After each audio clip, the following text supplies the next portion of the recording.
Hello everyone and welcome to another English learning journey. If you want to understand English more clearly and speak with ease and confidence, you are in the right place. Today we are going to explore a new story, one that will help your mind think in English while you practice along with me. In this lesson, I will narrate the story sentence by sentence. After each sentence, you can pause the video and repeat out loud. This simple habit will train your brain to process English naturally and help your pronunciation and listening become stronger day by day. This is the story of a young girl who wants to transform her life, guided by a dream she refuses to let go of. So take a deep breath, relax, and get ready to shadow the voice you hear. Are you ready to begin? Let's start the story now. My name is Clara Bennett. I am 18 years old. Ever since I was a child, I have dreamed of becoming a dentist. I was the kid who noticed every smile around me. I paid attention to crooked teeth. I watched people hide their laugh behind their hands. I saw when someone felt shy about speaking. I always wondered how someone could help them feel confident again. When I was little, I used to play pretend dentist with my dolls. I brushed their teeth with a tiny toy toothbrush. I imagined fixing them and making their smiles bright. I did not know much back then, but I knew I wanted to help people feel proud of their smiles. Life at home was not easy. I grew up in a small town in southern Arizona. The sun rose early and painted everything gold. I lived with my mom and my younger brother. We lived in a tiny two-bedroom apartment above a laundromat. My mother worked long hours as a cleaner in a hotel. She often came home tired. Her hands were rough from scrubbing floors. My father left when I was 11. From that day forward, my mother carried the weight of everything alone. Money was always tight. Some months we struggled to pay rent. Other months we had to choose between bills and groceries. Even with everything going on, my mom always encouraged me to dream. She would say, "You do not need to be rich to have a future. You just need heart." At school, I was quiet and focused. I did not wear new clothes. I did not have the latest phone. I studied during lunch breaks. I worked every afternoon at a small pharmacy 3 blocks from home. I cleaned the shelves. I restocked items.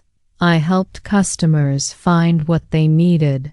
The owner, Mr. Green, was patient and kind. He taught me basic first aid. He always said, helping people starts with paying attention. Even though the pharmacy job taught me a lot, I knew dentistry required much more. Dental school was expensive. Books were expensive. Supplies were expensive. Some nights I lay awake staring at the ceiling. I wondered if dreams were only possible for people who had money, but something inside me refused to let go. One afternoon after work, something unusual happened.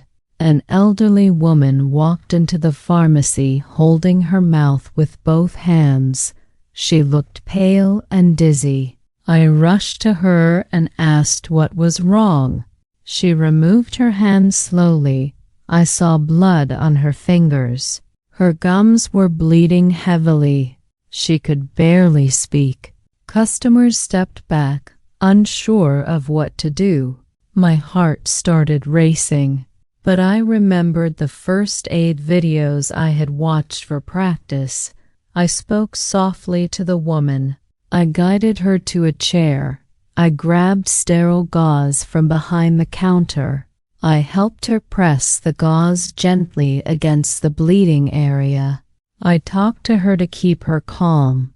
Another customer called emergency services. Her breathing was shaky. Her hands were trembling. I focused on keeping my voice steady. It is okay. Stay with me. Help is coming.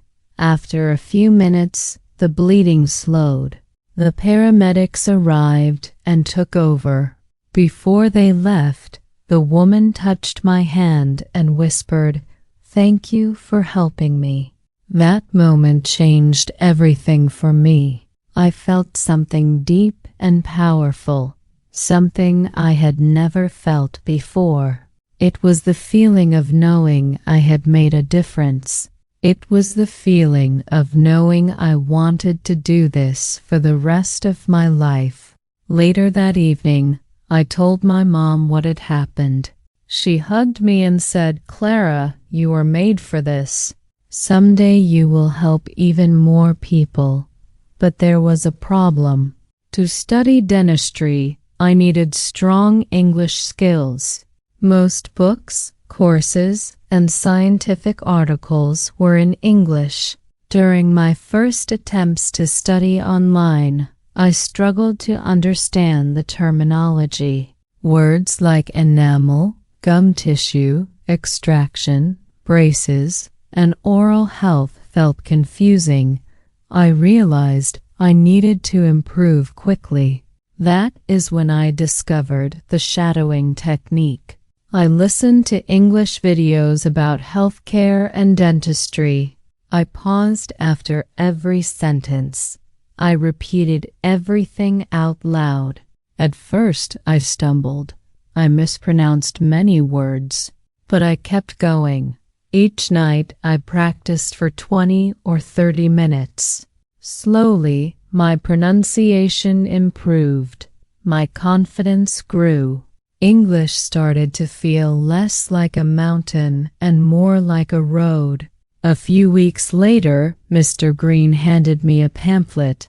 It was for a summer dental discovery program at the University of Arizona. It said students could spend 6 weeks learning about dental tools, oral anatomy, and basic procedures. There was also a scholarship for one student who demonstrated dedication and interest. My hands shook as I read it. This was exactly what I needed. I filled out the application that same night. I wrote about helping the elderly woman at the pharmacy. I wrote about my dream. I wrote about my fear. I wrote about my determination. And then I waited. Days passed, then weeks. Then one Saturday morning, a letter arrived. The envelope had the university logo on it. My mom handed it to me with a smile. I opened it slowly, afraid to breathe. I was accepted. Not only accepted, I received the full scholarship. I felt my legs weaken. My hands covered my mouth. My mom cried and hugged me tight. For the first time, my dream did not look far away. It looked close. When the first day of training arrived, I stood in front of the university building. My hands were trembling. The building looked big and intimidating.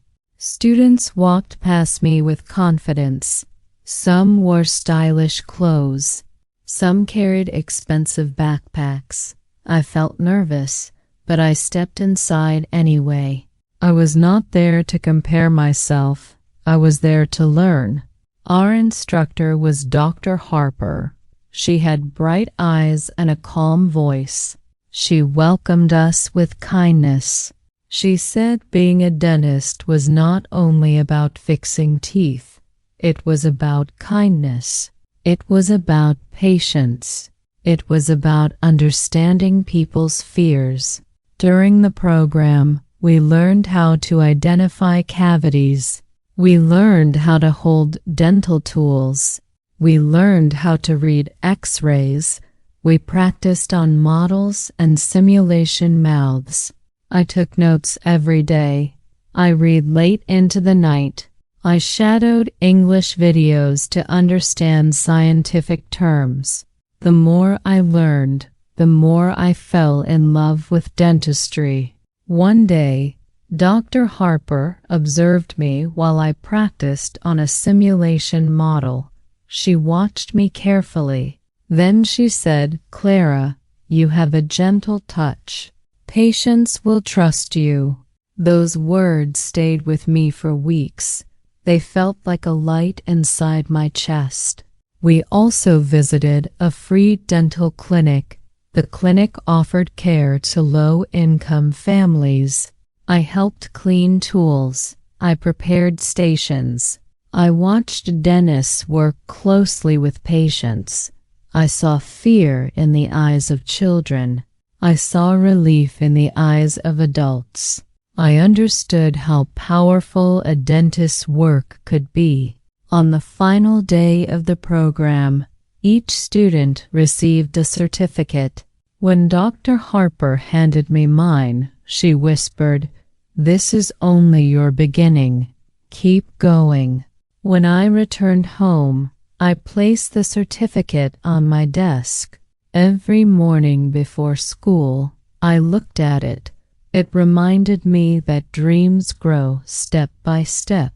It reminded me that I was not just Clara from a small apartment anymore. I was Clara Bennett, a future dentist who refused to give up.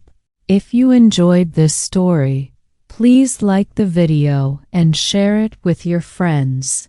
Do not forget to subscribe to our channel for more English stories and lessons.